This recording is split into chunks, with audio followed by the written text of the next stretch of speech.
This is Group D, and we are presenting on driving change at Selex to integrated global sourcing. And I have with me with my teammates, myself, Emma, I have Trin, I have Karthik, and we have Shiva. So we are presenting on driving change at Selex to integrated global sourcing. So, and this is our content, slide 3, the company background. Okay, so Selex is a US electronic company competing in a fast changing global market, and it has strong research and development and slow in commercialization and new product launches. And it has an internal culture, limited supplier collaboration, and its supply chain includes indirect raw materials and contract purchasing. And it has a rising global competition, shrinking margin, and outdated process. And they have created pressure for a change. Slide 4. Okay, so their competitive environment, the market is it has a very high global competition, and it has a shorter product life cycle, and it's costly. The research and development is very costly, and that has caused a failure for Select's weakness, and its fragmented operation slow down decision making. So they make decisions internally, and they don't sort any idea outside their internal decisions making. Slide 5. Why the procurement became critical. So they um, allowed significant cost reduction and provided access to global supply technology and enabled fast development via supplier collaboration, and also supported outsourcing and improved flexibility. Slide 6. Um, and we have three procurement group of selects. We have indirect, we have raw material, and we have contract purchasing. Um, the indirect purchasing seems to manage non-production spending. Is a standardized global sourcing practice, and the raw material purchase it manages direct materials for manufacturing, and it's focused on quality and reliability, and it's also used commodity terms and global supply evaluation. Also, the last and not the least is the contract purchasing. That one manages outsource hardware. It ensures quality and rapid development, and also it builds strong partnership with the Asian manufacturers. So to slide 8, why should the group take a different approach apart from the old approach? So um, the former process ensured consistent savings. That's why they are taking a different approach, and it also needed central control and cost transparency. And in the raw material purchasing, direct material carry high technical complexity, and also on the contract purchasing, the Asian provided cost and capability advantages, and outsource required close oversight. So I will hand it over to Shiva. So the decisions they made to outsource the goods. So they realized that the real value of their product came from the internal components, not the hardware. And then they chose to go with the Asian manufacturers because they are offering better price at and more volume, and because they were good with the internal, so and they had a competitive advantage over it. And since because the Asian market produces more amounts of the products at a cheaper price, the US and the European manufacturers were were losing the ground, and which automatically gave the Silex the um, advantage with to the global suppliers. And then this also sped up the product launches by reducing the lead time and the internal production delays. Moving on, the major changes they went through over the 10 years.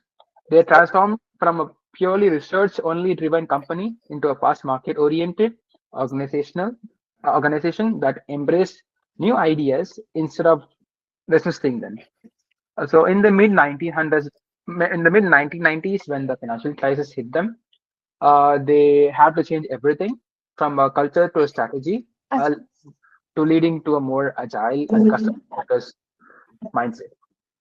Then they also introduced the Sourcing 2000 framework, which created global structured projects with cross-functional teams and executive steering committees. Then the raw material decision shifted from individual sites to global commodity teams, improving consistency, planning, and cost control. Then they built outsourcing group and open purchasing offices in Tokyo and Hong Kong, integrating their suppliers early into the product development. Then the organizational framework that helped select this worldwide sourcing. First, they created a single global director for an indirect purchasing, ensuring worldwide coordination instead of fragmenting and instead of a fragmented local control. Then they put place into a structure process, the source value 2000, which runs on discovery, project values, and continuous reviews tied with saving the targets. The cross-functional project teams became a central point of with including the engineering, finance, purchasing, and other people to make uh, combined source decisions. Then they went on the raw materials handling through a unified commodity teams and combining technical and operational expertise across all locations. A formal contract purchasing group was placed with the support of the international purchasing offices in Tokyo and Hong Kong for the direct suppliers access. Finally, the contract purchasing director is the part of the CEO level future group, which ensures the suppliers are involved in the earliest early development of a very new product and the technology plan. The next slide will be concluded by Partha. Hi, uh, I'm going to explain about the performance measures of Selex. Performance measures help Selex evaluate how well each procurement group supports. In this performance measures, I will explain about three purchasing. First one is indirect purchasing. Second one is raw material purchasing. Third one is contract purchasing. Um, in indirect in indirect purchasing, performance measures should focus on savings, compliance, and process improvement. Useful indicators include annual cost savings achieved through the global contracts, percentage of indirect spending under global agreements, and then the level of cross-functional participants in sourcing activities. Then second one is raw material purchasing. The raw material purchasing, the group manages techniques complex components as measures should track total cost reductions, materials, and standardization, and supply defect rate, inventory levels, and forecast accuracies. And then also we can track on-time delivery of critical materials. These measures of help evaluate how will the group supporters manufactures in efficiency and product performance. Then finally, contract purchasing. Contract purchasing, since the group focus on outsourcing hardware, measures should access the technology access, supplier capability, and development speed. In this contract purchasing, supplier lead time measures the supplier lead time, outsource cost savings, new product launch, and supplier quality and specifications, and about the compliance and effectivity of yearly supply environment.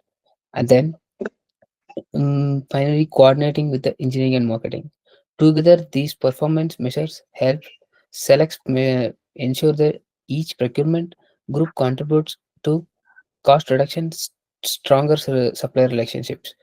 Then next slides. And then cross-functional integration. In cross-functional integrations appears throughout the select sourcing about products, development activities in indirect purchasing. The sourcing value 2000 initiative brings the together employees from engineering, finance, operation, and purchasing to review the spending, evaluate suppliers, and develop global source strategies.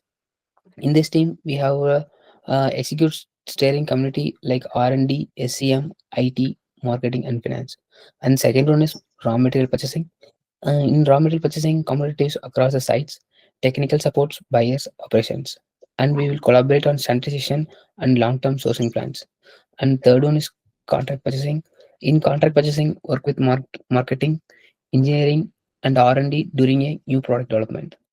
In this, Contract purchasing align design requirements, supplier capabilities, and product production plans.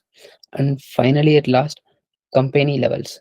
In company levels, focus on future groups, R&D, marketing, sourcing, and operations, and align future technologies and long-term sourcing leaders. And then recommendation will explain by trend. Okay, so I want to talk about our recommendations for the company because from our analysis, we can see that the company makes good progress on the global sourcing, but they still have some important gaps in in their developing growth process. So that's why our team gives some recommendations for that. Firstly, we believe that the company needs one performance management system because today its group works differently and they know clear scorecards for the cost, quality, and supplier performance. So that's why we think that a single system will have the company compare the result and make better decisions. Um, Secondly, we also think that the company should strengthen the cross functional teamwork because they already do that well, but we can see on this case, some sites they work separately, and this will create delays. So that's why we think more training or better communication between engineering and operation, marketing, and procurement will help speed up the process. And additionally, we also think the company should improve supplier development and all this because select buy a lot of hardware products from Asian suppliers. So that's why the regular audits can help them reduce the risk from poor quality or late delivery. And one more thing we want to say here is the company should use dual sourcing for critical items. So the company is not like they can it's not dependent on just one or only one supplier. And finally, we want to say about the company needs to continue building long-term global sourcing capability to because doing so help them to stay competitive in the industry. And that's one I want to talk about the risks and limitations because um, we can see everything they do well in the case, but from that we also find out some risks that the company face. Um, Firstly, uh, there is resistance in centralization because some old manager maybe don't like get advice from other supplier when they make decisions. So they just wanna make local decisions. And the second one is the company depends too much on external consultant.